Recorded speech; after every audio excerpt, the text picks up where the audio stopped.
Hi mamas, thank you so much for joining me for another episode of Mommy Moments with Pamela. Today I'm joined by the lovely Kristin McGee, celebrity yoga and Pilates instructor, author of Chair Yoga, which we're going to get into. And if you followed me on Instagram, you saw that I was trying to do some of that last night in the park. I just kind of want to jump right in for all the 90s. Oh, and mom of three. First of all, okay, so Timothy is 3. Timothy's 4 now. Timothy's 4 now, and the little ones are 1? They're almost 1. December 17th is their big first birthday. What is it, December? 17th. Yes, so okay, close. so we have close birthdays. Very close. So that's 3 boys. 3 boys. So, because boys, that already sort of lends a little bit of gravitas and to chaos. Yes, to you. household. So 3 boys under the age of 4. You're growing your wellness business, and you've really been in this game since the late 90s. Yes. If you're a 90s baby, 80s baby, you might remember this phase from MTV when MTV was still MTV. Yes. So can we just talk about that for a second before we get into the babies? Okay. So you did all the yoga videos for MTV. What was that like? I starred, choreographed, and created the very first MTV yoga video, and this was in 2003. And MTV was the first company to actually really mainstream yoga by doing that video. And yeah, because up until that point, yoga was still kind of just like on the fringes. Just out there, Not a ton of people were doing it. You know what I feel like? I feel like because we're in New York, maybe it's sort of been a little bit more That's true. here. Ahead of the, but even here, still, tell somebody like I'm gonna go do yoga, and they're like, "What are you doing?" Like exactly. I'm like, I'm turning myself into a pretzel. No, it's not just about that, right? Yep. And then. So the boys came along. Did you feel that there was the right time, or did it just was it planned? It was very, very tough because I spent so many years focusing on my career. I first moved to New York to go to NYU acting school, so I was a theater major. Really? I did go to NYU. That's awesome. Okay, like us or comment if you too went to NYU. We love that. That's amazing. I was in Tisch School of the Arts.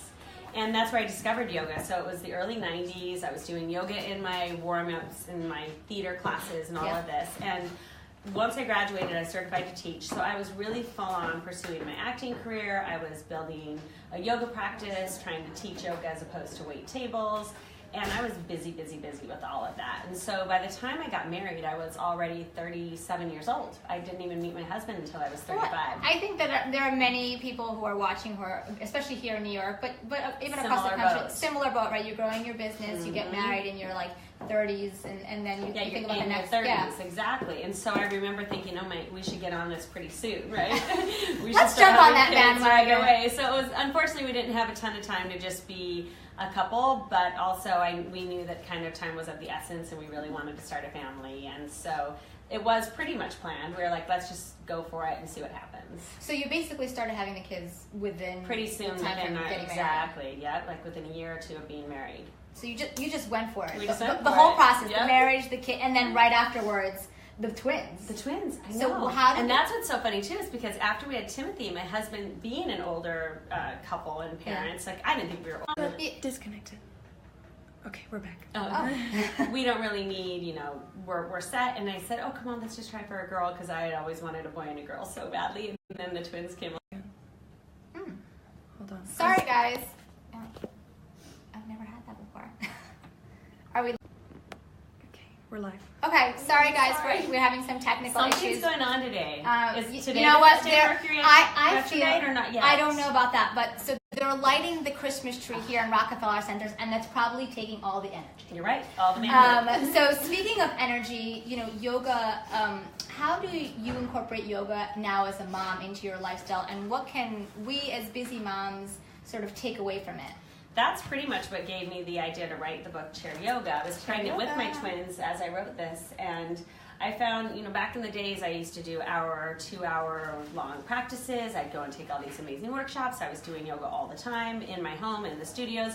And then I had my first son, and I was like, wow, I really don't have much time. Even when you have that ideal nap situation and you think, when they're taking a nap, I'll work out. That never happens. To fit that in. If you are able to fit in your naps, God bless. Exactly, because don't you feel like you're losing time? Yeah. Like you're not gaining anything. You have to do, Right. exactly. You're like, they're napping, I need to be incorporating something else into that time frame. Exactly. So I figured out, I'm going to have to start incorporating, I started doing a lot of mommy and me yoga with my son, and then finding ways just to do yoga throughout the day. So if I'm on the subway and I'm stuck, I'm going to do some arm stretches. I'm going to do some twists.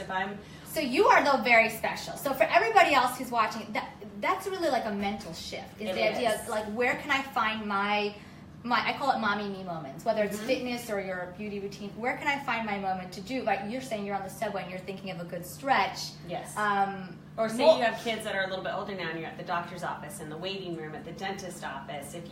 I'll get to pick up my son from school, and if I'm there a few minutes early and I'm just hanging out outside waiting for him, or if I'm going to do some ankle to knee stretches, I'm going to do some heart openers, some wrist openers. A lot of times Timothy and I will sit and do some chair yoga together. I've seen that on Instagram. You have to follow her on Instagram because you vacuum with the kids. Yes. Which, by the way, so I thought I was crazy because what I do is when I brush my teeth, and because I'm usually alone, or though sometimes one of the little people walk in, I'll be brushing my teeth and I'll do some like back leg pushes. Very smart. Because it's good for the butt. Yes. That's I consider that my prized possession. Like everything else can go, but that needs to really stay in shape. Yeah. So fitting and fitness, what are some chair yoga exercises that a lot of us moms can do, whether it's during their nap time or if you're in an office, we always have a chair. We always have a chair. Right? And things that are great for moms to do, especially post-pregnancy, everyone always talks about doing Kegels, but more so just that lower abdominal region that you want to get strong. And so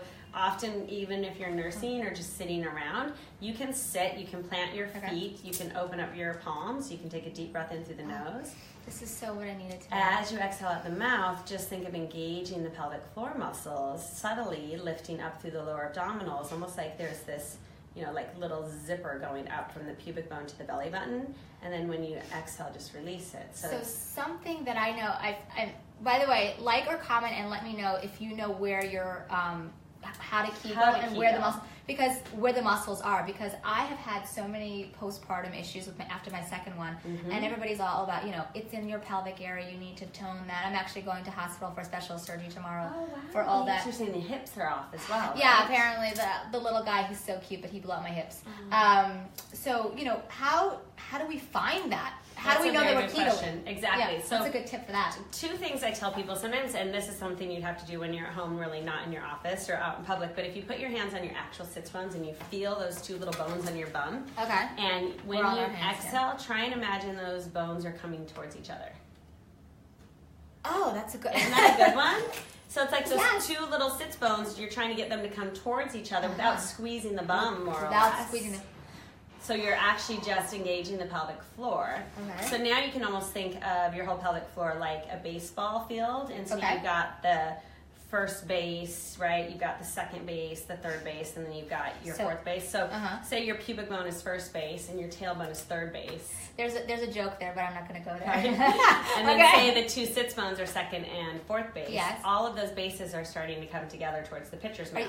By the way, if you guys have questions and clarity, maybe what we'll do is we'll put some more pitcher's mound is what rises up, right? So you're thinking of all of those four corners coming together, right? And so when you exhale, almost just think of that area starting to come towards each other. Also, there's the analogy of having to go to the bathroom and you're holding it in. So that's the one that works for me. That's a good one, right? So it's the idea that if to find your Kegel and know if you're Kegeling the right way, pretend that you have to go back business number 2, and just that's how you find that muscle. That's a very good, without tensing the butt, without squeezing the musculature, that's the hardest just part. finding the subtle lift. And if you are, and you shouldn't do this all the time, but just to make sure you are Kegeling, is if you are going to the bathroom midstream, you can try and stop your urine for a second to find it. But don't do it all the time because it's not good for your urinary tract. No, it's not. We don't want you to. But that is a good way to originally find it. To find it, okay, good. Because then you're going to ask your doctor like, why are you doing this? And then I'm going to get the emails saying, oh, I watched Mommy Moments, and now I have urinary tract issues. But see, I have a chair move where you put your hands on your chair and you actually float yourself up. And you doing and now lift your girl, you are strong. So upper is strong, but lower is terrible. Doing that exercise though automatically engages your pelvic floor and lower abs without you even realizing it. Okay, now speaking of poses and yoga, so I put a great picture of you. I think it was with one of the twins where you're upside down. I'm in headstand. Yes. Robert's trying to knock me over. And I had a little funny quote saying, like, this is easier, this is basically what motherhood is like, standing on your head upside down, trying to find your balance, and then the giggles get you going and you're happy. Yes. Right? Because I always say moms have a short-term memory. By the end of the day, regardless of what temper changes happen, you're like, oh, this is so cute.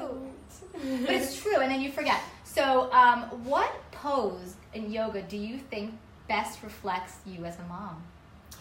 Oh, that's my Barbara Walters question. That's a very good question. Thank you. I love that. I would say it has to be tree pose, because in tree, I have to have that foundation, and I have to let my roots spread well out beneath me, right? So I have to really rely on the root system, that everything that's brought me to build that trunk, that's gotten me steady in life, that's helped me find myself and my center. But then I have to realize that I'm now blossoming into a different kind of person, into a mother. So now I've got these branches that are holding all these different... Oh, see, for somebody who didn't know that question was coming, that is a good... Oh, thank you. That's good. A good one, right? So in each branch, there's a different, maybe here's Timothy, here's Robert, here's William, but then the other branches still have room for other things. So you have to, I think, as a mom, it's that constant juggle between keeping your identity as yourself and then also your identity as a mother. Yeah, and again, if you guys connect with that, let us know. I think finding your identity or maybe readjusting your identity, because I don't feel that you change necessarily, but things evolve. Yes. And so I think you're still you're just maybe evolving into a different version, and so motherhood does that for you. You maybe unlike some people, you definitely had the opportunity to build out your business. Obviously it's still skyrocketing and growing, but you were able to build out your business prior, so you had a good foundation. But how have the kids evolved you as a mompreneur? They've really changed a lot of the direction I've gone, because I've always just been a single, teaching just yoga to office workers or some celebrity clients or people that are on the go that are busy, and less pre and postnatal mothers. And then I went and did a huge intensive pre-postnatal certification. I had kids, so now I know exactly what's happening firsthand.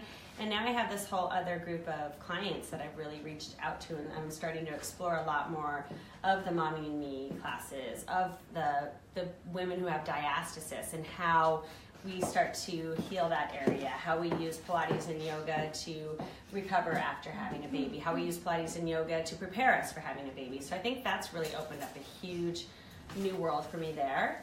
And then I also think that, this world is evolving and changing so much, and I wasn't around when the Instagram, I wasn't like this early user even, because back in my day the medium were DVDs, and it wasn't all of this. It wasn't constant.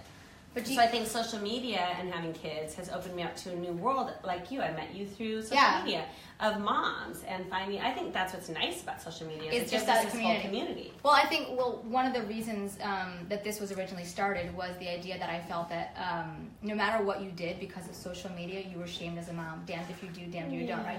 You own a business. Well, why aren't you spending time with your toddlers? You sent them to daycare when they were 2.5 years old. You could have kept them more, for another year, or it's the reverse. Or you're nursing, or you're not nursing. You're nursing, or you're not nursing. Using formula, or you're all of it, or you're not going organic. And so the idea was #share don't shame, which is actually the bracelet that I always wear, made by Blooming Lotus. That's beautiful. Share don't shame. Share don't shame. I need to get one of those Blooming Lotus. Well, we might be doing something. This was just made for me, but stay tuned.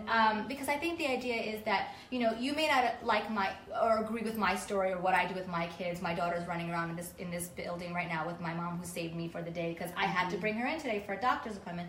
You might not agree with Kristin's story, but the idea is maybe you did hear something you like, and now that's going to be incorporated into your life. But maybe if you didn't, the idea is we're not going to shame that situation, because I feel like everywhere you go, you get that feedback from your even from your closest people. They sort of shame you. But I don't want to end there, because this is all about positivity and more common mommy moments. So I would love, before we sort of terminate, what is your mommy moment meltdown, and how in general do you deal? Because you are a yogi. How in general do you deal with mommy moment meltdown? I'll tell you exactly when my mommy moment meltdown is, and I always feel so horrible the next day. Mine is at night. I have a very weak. Actually, I need sleep badly, but I have a very weak temperament where if my babies are crying, I've never been able to do this cry it out method, or let them cry, or let them learn to self-soothe. And with my first son, it was easy because, not easy, but I ended up always bringing him to bed, or always co-sleeping, or always being with him. But it was only not judging, one. I'm just saying, It was only one, but when it was two, it was like, there's no room. We have no room for a party of 5 here. No, and I remember it took us, at least until Timothy was almost 2 and change to get him sleeping in his own bed at night. So I figured I really have to do better with the twins. But in the middle of the night, it's so hard for me. It's so hard for me to A, just let him cry, and B, get over exhausted. And so I'll go in there some nights and I'll just be like, go to bed. And then I'm like, okay, take a deep breath and relax. Right. You just have to. Then you like wind yourself back into it. But the sleep thing, that's my mommy meltdown, is when it's like the lack of sleep. And then you just turn into. Yeah, and then I just feel horrible. I'm Does just any amount, because I know, so last question, when do you wake up? Because I know you like to wake up early. Does that still happen? This morning, I think it was like 4:45. Stop. It's too Hashtag early. I can't even. 4:45, and so you do your last yoga? night I didn't go to bed until 11, which was not good, because usually When do you sometimes usually I'll go to bed at like 9:30. Oh, okay. That's why, because I've been getting up so early. I'm gonna be calling you at like 8 Are you a o'clock. night owl? No, I'm not. I need to be in bed by like 10 o'clock. But I ideally used to like to wake up early, and now it's gotten harder. Like 6, My 7? kids sleep through the night. Oh, that's great. Always have. Your little boy, how old's your boy now? They've slept through the night since 5 months and 2.5 months. Oh, you're amazing. Did you do? I didn't do anything. I No. followed my. It's weird. I'll tell you guys all about it. But I know we're like running out of time, and the studio has to be used for something else soon. But no, I just kind of like listened to my gut, I guess. Oh, interesting. I never got to sleep it out. Sleep it out would be great. Cry it out. Yeah. But I just kind of always took a pause, I guess. So if they called for milk or food, I'm like, okay, well, I'm getting it, or I'm pumping it, or whatever it was the process at the time, and just kind of like let it go. And I'm okay with them crying. You are, so you do need to let them cry a bit. I mean, I just like, they never got to that, but I'm okay even now, like, okay, you'll wait, like, we're good. Yeah. But that just works for me, and if you think that's terrible, that's okay. I think that's great. But before we go, I want to talk about, of course, by the way, guys, I really want everybody to check out Chair Yoga. Also on the blog right now, PamelaPeckerman.com, I'm sharing wellness experts, including Kristin, on their go-to bars. So can you tell me about this? Because it's really hard for me to find. So these naturally are clean really eats. Awesome. Naturally clean eats. What I like about these is they just have no junk in them. So you don't even find a certain word that you cannot pronounce. That I love. You'll look at these bars and they'll be like acetyl blah blah blah blah, and you're like, what is that? So you have gluten-free, cashew butter, chicory root fiber, dates, quinoa, no processed ingredients, cashews, hemp seeds, cinnamon, chia seeds, vanilla, and flax seeds. So there's nothing bad in these. Yeah, you can try both of these. I brought both of them to try. The sugars are very low. Oh, gluten-free, very 7 grams of sugar, which is great, because in some of those bars that still have minimal ingredients, say like a Lara bar for instance, they still have like 23, 30 grams of sugar sometimes, because the first ingredients is dates. And 10 grams of fiber. Protein. Well, fiber. Which, by the way, fiber is my new amazing F factor. Yes, I'm an F factor, right? I'm an F factor. So these high fiber, good protein counts, low sugar. They're delicious. I love the people behind it. They're so super sweet. What's the website? Naturally Clean Eats. Check out on Instagram. I'm going to share the website, because I, for whatever reason, today in the morning could not find this website. And then the water that you love, because everybody, good water. I carry Uber water with me everywhere because it's got high pH, and I don't know if everyone knows this whole like alkaline balance, and I don't know how true it is, but I do know that this tastes delicious. Okay. And I'll leave this one for you to try as well. I will. It's just got a really nice, smooth taste. It doesn't have have balance and refreshment. It's uber fantastic. I'm gonna try that. Delicious. So obviously your Chair Yoga, and so these are my 2 in the bag essentials. Oh, good. I'd love to see what you carry. So I hate to shower at my gym because it's disgusting. So I'm not going to call it my gym, but it's the closest thing to my house, and I have no choice right now until I move to Westchester. Hashtag 2018. So this is a Uni no rinse body cleansing foam. Oh, I know this sounds disgusting, but sometimes Mama doesn't have a shower at the gym, and sometimes Mama can't even shower at night because it's one of those days. Oh God, I know those so well. I will like dry wash myself, and then I have to go to Costco and then go home and eventually shower. But like, yes. And this is this is a yoga-based brand, 100% all natural aroma, no nonsense. So this is always in a bag. That's cute. And then, a spritz for the face. Naturopathica is like my beauty go-to. Again, good clean ingredients, things you can pronounce. Yeah. I love that. I had this in my labor bag. I had my husband spritz me during delivery. I'm like, spritz me.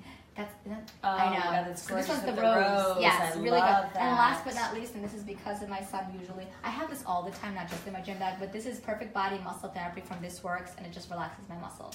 So I always have this with me. Clean green products. So that'd be even nice for me to use and then do some of my yoga stretches. I know. My Chair Yoga stretches, right? All right, so I know. Oh, by the way, this is one of my favorite things she ever taught me. Prayer up the back. Prayer up the back. I walk like this. If you see me in the city walking like this, it means that I need it. Yeah. Leave me alone. Like, leave me And it's alone. good for posture development, Very which good for sometimes posture. is really bad after you have the babes. Totally, and nursing and stuff. Kristen, thank you Oh, so thank much. you I'm so so much glad. for having me. Thank you so much for coming, sharing your You're so mommy amazing. moments. I love you. Comment, like us. Obviously, once we wrap up, you can still ask questions, and maybe I'll send them to Kristen via Please Instagram. do, and I will also put this on my Facebook Live as well. I'll share it. Perfect, so because we have more shared moments than uncommon moments. So hashtag share, don't shame. And thank you for joining us. Come back. Yeah, come back next Wednesday, 1 p.m. for my next guest. Oh my God. See, Who's mommy next? brain. Oh my God. Where is she Randy from? Zinn, Beyond Mom. Oh, Okay, nice. so brain came back. Check in next Wednesday, 1 p.m. when my brain comes back. Bye, mamas.